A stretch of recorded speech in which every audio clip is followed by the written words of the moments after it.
It's Tuesday in the week after Pentecost, and we're spending this week thinking, how can we live in the flow of the Holy Spirit, full of the life of the Spirit that God poured out on the church and pours out on us still today.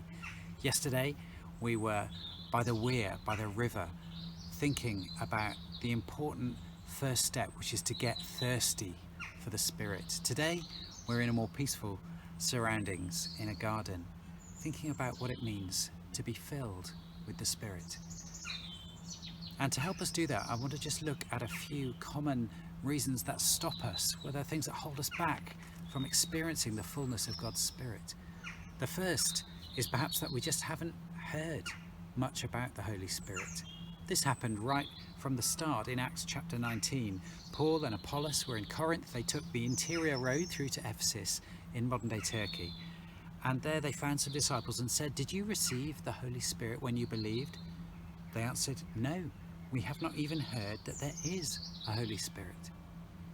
And tragically, that's the case for many, many people who've been going along to church perhaps for their whole lives. It was true of me. I grew up in a church-going family, but I'd never heard anything that I retained about the Holy Spirit until one day in my 20s, when I heard teaching like this that we're looking at this week, and it transformed my experience of God and brought to life things that had just been ideas or considered important but still quite distant to my own experience. So perhaps you've never heard that there is a Holy Spirit, in which case meditate on, think on these lessons that we're looking at this week. The second very common reason why we don't enter into the fullness of the Spirit's life is that we've had a bad experience.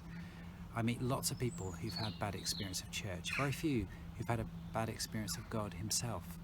And so we need to get over those experiences and not let them put us off God. I've had some awful experiences. I've been pushed over, I've been told to do things that I'm sure weren't God's will for my life as a means of manipulation. There's all kinds of spiritual mayhem that hurts, really hurts, but we can and must recover from that. And again, that's been going since the start. The book of 1 Corinthians is largely Paul's attempt to deal with all kinds of misuse surrounding the Holy Spirit and misuse of gifts and so on. And he sets out in the middle of that book that wonderful chapter in 1 Corinthians 13 about love. Love is patient, love is kind, and so on. And that's our watchword, and that is the mark of the Spirit genuinely at work. Love. If it's not love, it's not God. If it wasn't loving and it hurt you, then I'm so sorry that you were hurt. But it wasn't God who hurt you. Press in for God's healing Spirit. A third reason is perhaps that different parts of the church, and this again I think has always happened, sort of claim property rights on the Holy Spirit. That's our bag, that's our part of God. And different parts of the church can tend to do this, whether it's the Evensong, or whether it's the Pentecostal church or the Charismatics, or whichever wing of the church.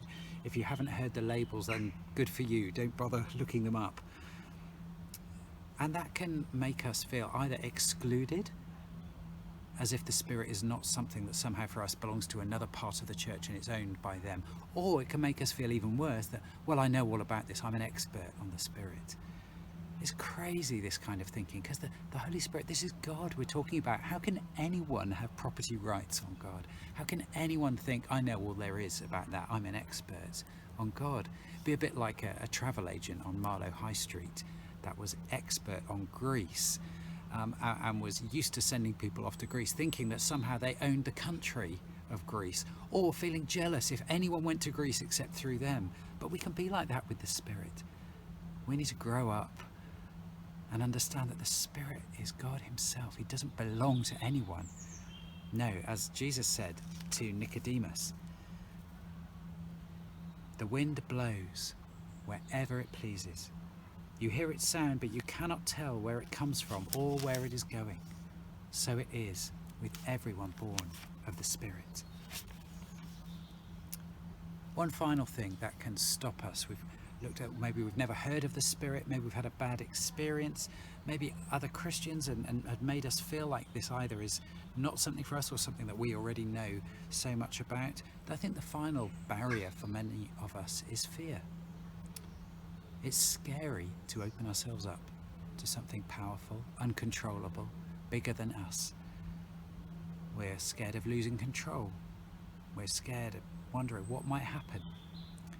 And Jesus spoke directly to this fear with his disciples. He was talking to them about prayer. This is in Luke chapter 11. And he ends up encouraging his disciples to ask for the gift of the Holy Spirit. Which of you fathers, if your son asks for a fish, will give him a snake instead? Or if he asks for an egg, will give him a scorpion? Obviously, none of you would do that.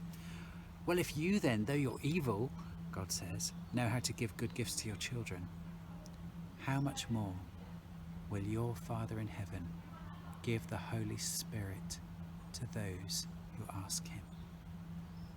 In other words, Jesus says you have nothing to fear asking your Father who loves you, who would never give a hurtful gift to his child.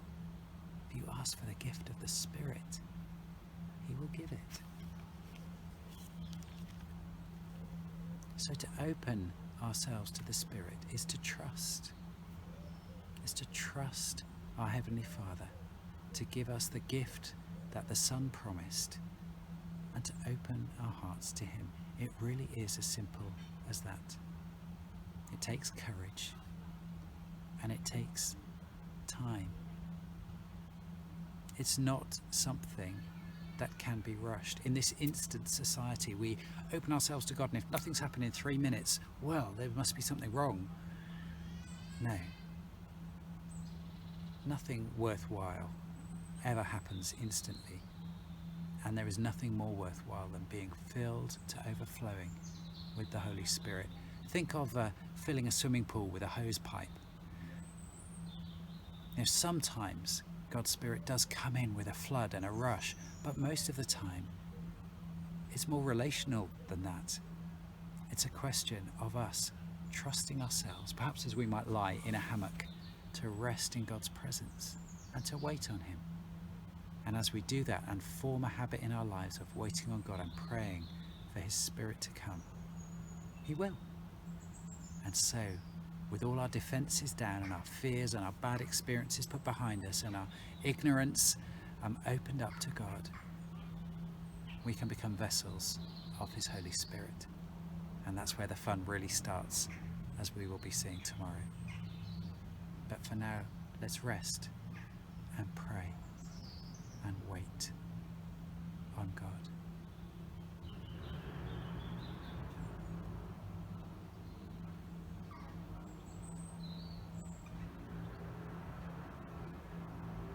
Come, Holy Spirit, fill our hearts with yourself.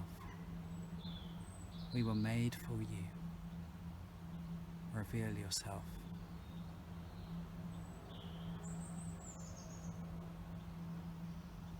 And fill us with your love.